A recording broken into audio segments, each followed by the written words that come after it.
இந்த மாதிரி மந்தி பிரியாணி எப்படி செய்கிறதுன்னு பார்க்கலாமா? ஓகே, அதுக்கு ஃபஸ்ட்டு மல்லி, வரமிளகாய், சீரகம், சோம்பு, மிளகு மித்த எல்லா ஸ்பைசஸும் போட்டு ட்ரை ரோஸ்ட் பண்ணி இந்த மாதிரி அரைச்சி பவுடர் பண்ணி எடுத்துக்கலாம். ஓகே, நான் 2 தை பீஸ் எடுத்திருக்கேன். அதில் நம்ம அரைச்சி வச்ச மசாலா பொடி சேர்த்துக்கலாம்.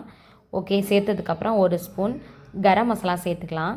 சேர்த்ததுக்கப்புறம் 1 ஸ்பூன் மஞ்சள்தூள் சேர்த்துக்கலாம். அதுக்கப்புறம் 1.5 ஸ்பூன் காஷ்மீரி மிளகாய்த்தூள் சேர்த்துக்கலாம். காரம் வேணுங்கிறவங்க நம்ம வீட்டில் அரைச்ச குழம்பு மிளகாய்த்தூளையும் சேர்த்துக்கோங்க. 1 ஸ்பூன் பெப்பர் சேர்த்துக்கோங்க. அதுக்கப்புறமா இஞ்சி பூண்டு சேர்த்துக்கோங்க. 1/2 லெமனை நல்லா பிழிஞ்சு சேர்த்துக்கோங்க. அதுக்கப்புறம் தேவையான உப்பு, கொஞ்சம் தயிர், கொஞ்சமாக எண்ணெய், இவ்வளவும் சேர்த்து நல்லா பிசைஞ்சு நம்ம சிக்கனில் நல்லா தடவி சிக்கனை கொஞ்சம் நேரம் ஊற விட்டுடலாம். அப்போ தான் நம்ம சிக்கனில் நல்ல எல்லா காரமும் இறங்கும். ஓகே, அதுக்கப்புறம் 1 கிளாஸ் ரைஸ் எடுத்துருக்கேன். நான் 2 பேருக்கு செய்ய போகிறேன். 1 கிளாஸ் ரைஸுக்கு அரிசிக்கு 2 கிளாஸ் தண்ணி வைங்க. ஓகே, இந்த மாதிரி 10 நிமிஷமாக அரிசி ஊறட்டும். ஓகே, அதுக்கப்புறமா நம்ம வெங்காயம் எடுத்துக்கலாம். ஒரு பெரிய வெங்காயமும் 2 பச்சை மிளகாய் எடுத்துருக்கேன். இதை கட் பண்ணி வச்சிடலாம். அதுக்கப்புறம் இந்த மாதிரி நம்ம க்ரில் பண்ணி எடுத்துக்கலாம் நம்ம சிக்கனை. ஓகே, இந்த மாதிரி சிக்கன் நல்லா திருப்பி போட்டு வேக வைக்கும்போது நல்ல சிக்கன் வெந்துடும். ஓகே, இந்த மாதிரி க்ரில் பண்ணி எடுத்துக்கோங்க. டேஸ்ட் இன்னும் அருமையாக இருக்கும்.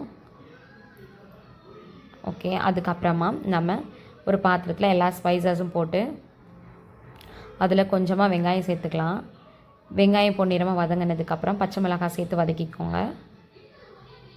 ஓகே, அதுக்கப்புறம் 1 ஸ்பூன் இஞ்சி பூண்டு சேர்த்துக்கோங்க. இதெல்லாமே சேர்த்து வதங்கட்டும். அப்புறம் மசாலா சேர்த்துக்கலாம். 1 ஸ்பூன் மஞ்சள்தூள், மிளகாய்த்தூள், அப்புறம் நம்ம அரைச்சி வச்ச பவுடர், இவ்வளோத்தையும் நம்ம சேர்த்துட்டு நம்ம நல்லா வதக்கி விட்டுற வேண்டியதான். ஓகே, இப்போ வதங்கினதுக்கப்புறம் நம்ம ரைஸை போட்டுக்கலாம். அதுக்கப்புறம் 1 கிளாஸ் ரைஸுக்கு 2 கிளாஸ் தண்ணி வச்சுருக்கேன். அதுக்கப்புறம் நமக்கு தேவையான உப்பு போட்டுக்கலாம்.